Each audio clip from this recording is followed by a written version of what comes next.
ನಮಸ್ಕಾರ. Freedom 19 news ಚಾನೆಲ್ಗೆ ಆತ್ಮೀಯವಾದಂತಹ ಸ್ವಾಗತ. ನಾನು ರೂಪಲತಾ. ಇದೀಗ ಮಂಗಳವಾರದ ಸಂಕ್ಷಿಪ್ತ ಸುದ್ದಿಗಳನ್ನ ನೋಡ್ತಾ ಹೋಗೋಣ. ಬಹ್ರೇನ್ ರಾಜ ಸೌದಿ ಕ್ರೌನ್ ಪ್ರಿನ್ಸ್ ಜೊತೆ ಪ್ರಧಾನಿ ಮೋದಿ ಮಾತುಕತೆ. ಇರಾನ್ ದಾಳಿ ಖಂಡಿಸಿದ ಭಾರತ. ಕೊಲ್ಲಿ ಯುದ್ಧ. ಅಮೆರಿಕದ 3 ಯುದ್ಧ ವಿಮಾನ ಹೊಡೆದುರುಳಿಸಿದ ಕುವೈತ್. ಇರಾನ್ ಪ್ರತಿದಾಳಿ ಹೆಚ್ಚುತ್ತಿದ್ದಂತೆ ರೆಕಾರ್ಡೆಡ್ ಭಾಷಣ ಬಿಟ್ಟು ಲೈವ್ ಭಾಷಣ ಮಾಡಿದ ಅಮೆರಿಕ ಅಧ್ಯಕ್ಷ ಟ್ರಂಪ್.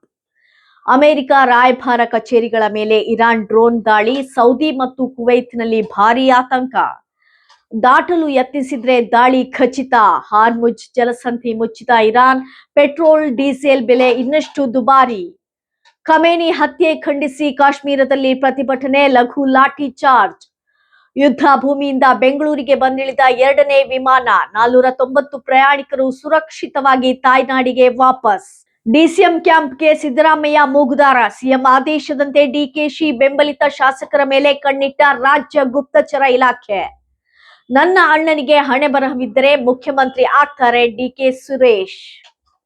ಈ ಮತಾಂಧರ ನಿಯತ್ತು ಯಾರಿಗೆ? ಇಂಥವ್ರನ್ನ ಇರಾನ್ಗೆ ಓಡಿಸಿ. ಪ್ರಧಾನಿ ಮೋದಿಗೆ ತೆಲುಗು ಆಂಕರ್ ರಶ್ಮಿ ಗೌತಮ್ ಒತ್ತಾಯ. ಪಶ್ಚಿಮ ಏಷ್ಯಾ ಯುದ್ಧ.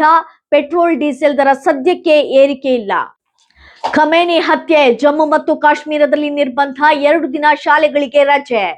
ಇರಾನ್ ಮೇಲಿನ ಯುದ್ಧ ಇನ್ನು 4 ರಿಂದ 5 ವಾರಗಳ ಕಾಲ ನಡೆಯಲಿದೆ. Donald Trump.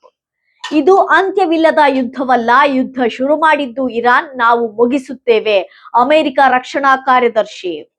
ಇರಾನ್ ಸರ್ವೋಚ್ಚ ನಾಯಕನ ಪತ್ನಿ ಮನ್ಸೂರೆ ಖೋಜಾಸ್ತೆ ನಿಧನ. ಇರಾನ್ ಮಾಧ್ಯಮಗಳ ಅಧಿಕೃತ ಪ್ರಕಟಣೆ. ಇರಾನ್ ಹಾರಿಸಿದ 137 ಕ್ಷಿಪಣಿ, 209 ಡ್ರೋನ್ಗಳನ್ನ ಹೊಡೆದುರುಳಿಸಿದ್ದೇವೆ. ಯುಎಇ. ಅಮೆರಿಕ ದಾಳಿಯಲ್ಲಿ ಖಮೇನಿ ಇಲಿ ಸತ್ತಂತೆ ಸತ್ತಿದ್ದಾನೆ. ಅಡಮ್ಸ್. ಸುದ್ದಿ ಸಂಗ್ರಹಣೆ ಮಲ್ಲಿಕಾರ್ಜುನ ಕೈರೆ. ಇವಿಷ್ಟು ಈವರೆಗಿನ ಸುದ್ದಿ. ನೋಡ್ತಾ ಇರಿ ಫ್ರೀಡಂ 19 ನ್ಯೂಸ್ ಚಾನೆಲ್. ನಮಸ್ಕಾರ.